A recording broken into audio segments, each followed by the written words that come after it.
Aujourd'hui, c'est Nawak et on va parler des acteurs qui vieillissent. Je vous rassure tout de suite, ça va être une vidéo courte, comme la vie. Alors pourquoi je parle de ça ? Eh ben, figurez-vous qu'hier, je me regardais la série 11-22-63, l'adaptation d'un roman de Stephen King où un mec retourne dans le passé pour tenter d'empêcher l'assassinat de JFK, le président John Fitzgerald Kennedy. Et là, je vois cette vieille dame et je me dis mais je connais cette actrice. Je fais une petite recherche rapide sur Google, Hit TV Movie Casting, et je vois le nom de l'interprète de Beverly March dans le téléfilm Il est revenu. C'est Annette O'Toole. Je regarde sa photo et je me dis non, ça peut pas être elle.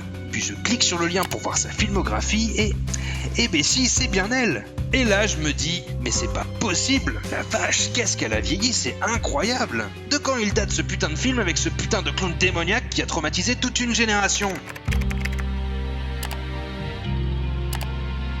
De 1990, ça fait donc environ 25 ans. Mais franchement là, on dirait qu'elle a pris 50 ans, pas 25.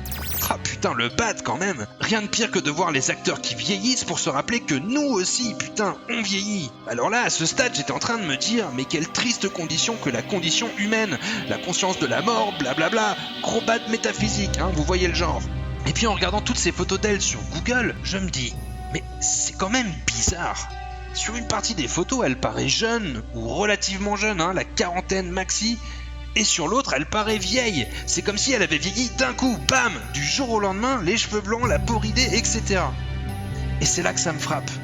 En fait, elle a juste fait un choix de carrière. Maintenant, je joue les vieilles. Rien ne sert de lutter contre le temps qui passe. Je vais plutôt le mettre à mon avantage en me faisant encore plus vieille que je ne le suis si c'est nécessaire. Ça expliquerait les photos qu'on trouve sur le net et son rôle dans cette série. Et je vous avoue que dans le fond, je trouve ça beau en fait.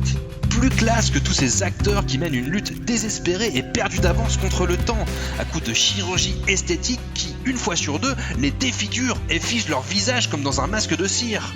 Et là, je ne peux m'empêcher de penser à cet autre acteur, John Travolta, que j'ai vu dans cette série sur O.J. Simpson. Dans tous les épisodes, il tire exactement la même tête de gars vénère. C'est triste, mais son visage trituré par les chirurgiens n'exprime plus rien. Et je me dis que s'il fallait comparer, s'il fallait choisir, c'est elle que je trouve la plus belle. Et de loin, ses traits, vieillis par les ans, mais qui restent si fins, si beaux. Il y a là une véritable élégance, une beauté, certes fanée, mais une beauté quand même. Enfin, et surtout, son visage en tant qu'instrument de travail, en tant que vecteur des émotions essentielles à l'acteur, reste intact. Et on ne peut certainement pas dire la même chose de celui de John Travolta. Moralité, la chirurgie esthétique, c'est Nawak.